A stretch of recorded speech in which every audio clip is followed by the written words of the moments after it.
This is 5.9 Bone and Joint Disorder Notes. The essential question is, what are the common bone and joint disorders and what are their causes and symptoms? Osteoporosis is a common disorder of the bone, and what is happening is that the density of the bone is getting less. The bone is not able to store calcium because there is a lack of the calcium in the diet or the inability of the bone to be able to store calcium, and so there are a bunch of holes in the bone which makes it fragile and break easily.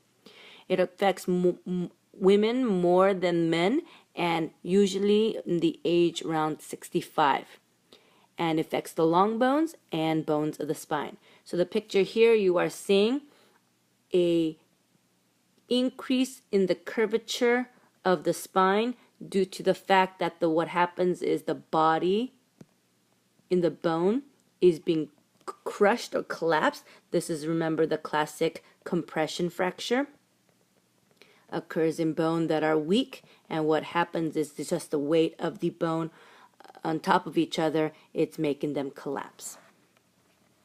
Osteoporosis, again, is caused by lack of calcium in the diet or not enough vitamin D intake and low levels of estrogen in women, because the estrogen is associated with the inability of the bone to hold on to calcium.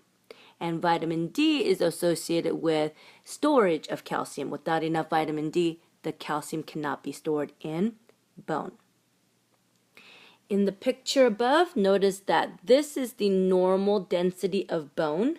It should be white in X-ray, but you notice around the knuckles and in the finger joints, the bone is more of a grayish color or black. That means that there is not enough calcium in the bone and they are appearing darker in color in X-ray. In the picture below, here is a normal picture of a spongy bone. There is holes in it, but they're a lot more denser than the osteoporotic bone here on the right, which has a lot more holes than the one on the left. The osteoporosis condition can be aggravated by the use of tobacco and drinking alcohol. A sprain is a condition that affects the ligament or tendons around the joint due to overstretching or tear in the tendon or the ligament. The sprains can be categorized based on how severe the damage is, from type 1 being just a slight stretch which causes some swelling but not a permanent injury to the ligament or the tendon, and then type 2 being a partial tear of the ligament or the tendon, and then type 3 sprain, which means it's a complete tear of the ligament or the tendon. Most common areas that this can affect is the ankles, but it can happen in the wrist, the elbow, the knee, the shoulder, or the hip, anywhere where there is ligament or tendon and it's being stretched. The common type of sprains that occur in the ankle is called an inversion sprain, which means that the foot goes inward. Eversion is more of a severe type of sprain, which means that there is actually breaking of bone involved also, and it means that the foot is going onto the lateral side. Inversion strain, inward, the foot is going in. Eversion, the foot is going out. There are several inflammatory conditions of the joints. Remember, inflammation means that there is swelling and pain and heat involved in the joint due to some type of tissue damage, and you will know that it is an inflammatory disorder anytime you see the suffix itis. So anytime you see the word itis, that means there is some kind of swelling, like hepatitis, which is a condition, inflammatory condition affecting the liver. So bursitis means the bursa is telling you what structure is being damaged or where the swelling is, and then itis telling you that it's an inflammation. Recall the function of a bursa is to provide an extra cushion to the joint. So when there is trauma to the joint, then especially like areas of the shoulder or the knee where the bone is being shoved up into the scapula, then that bursa is going to be squeezed and cause some damage to the bursa. Then it's going to irritate the bursa and then it's going to swell and cause pain.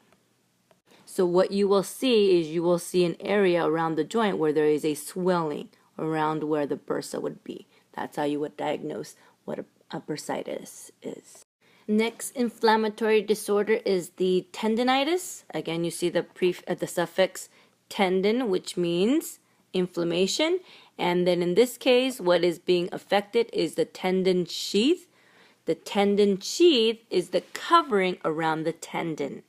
Remember that tendons attach muscle to bone. And so what happens is, in the case of the patellar tendon, when you are bending the knee, what's happening is that that tendon is rubbing against the bone. And when there is a lot of friction going on, it's going to irritate that tendon sheath, which is the outer covering of the tendon, and cause inflammation. This condition can affect any tendon. Here you can see the irritation or tendonitis of the Achilles tendon. And then there is a specific tendonitis that occurs on the thumb joint, and that's called the de Quervain's tendonitis. You could also get it in your wrist, and that could be due to sitting at a computer using a mouse or keyboard, and your wrists are in a situation where it's hyperextended, and then it causes irritation of the tendons at the wrist on the inside. Lateral epicondylitis is a specific type of tendonitis that occurs at the elbow on the lateral side. It is also called a tennis elbow because it affects tennis players a lot, and it is when the tennis players are doing a backhand, they're irritating the tendons on the side of the radial side of the elbow, and then causes problems. And also patellar tendonitis is called the jumper's knee because, again, athletes that are doing jumps, they're aggravating the patellar tendon, which causes the patellar tendonitis. Arthritis is a general term given to any inflammatory disorder that affects the joints. The prefix arthro means joint, and itis telling you that it is an inflammatory disorder. There are over 100 different types of arthritis, and they range from different causes, and it is the most crippling disease in the U.S., which means that there's a lot of disability that occurs because of it, and keeps a lot of people out of the work area. And one of the main things that you're going to see on x-ray is that you're going to see a lot of gray or white out spaces, and you can see all these swelling going on. So that's telling you there is a lot of inflammation going on, which is affecting the joints. Osteoarthritis is the most common chronic arthritis. The word chronic is telling you that it's been going on for a long time and it takes a long time for it to occur. It occurs in the normal aging process. As the people are getting older, their joint spaces are getting smaller, then eventually the articular cartilage is going to touch because of the lack of the space. Then eventually they're going to rub against each other, and then they're still start going to be destroyed. That means now you have bone touching, rubbing against each other, causing a lot of inflammation, and then eventually it will break up and destroy the bone also. This condition can be sped up or aggravated if you had any kind of injury to the joint, or if you are an athlete or in a job that causes a repetitive motion or causes a lot of wear and tear in the joints, then osteoarthritis can happen at any age. When you look at the x-ray of the knee, look at the left knee. There is no joint space between the two bones, the tibia and the fibula. On the right, you can still see that there is some joint space between it. So this is the one that is being affected with osteoarthritis. Osteoarthritis can also occur in the spine. Notice here is a healthy joint with the space between the two vertebrae. There is a plenty of space, which means there is an ample cushion between the two. Whereas in this one, notice that the joint space is a lot smaller, and then you have this condition called bone spurs, which means that the bone, the skeleton is actually trying to strengthen that area because of all the damage that's happening. Same thing here, you can see the bone spurs occurring. Then this can cause also tendonitis, because that bone spur now is going to the tendon is going to be rubbing up against it, or the ligament, and then cause ligament damage or tendonitis also.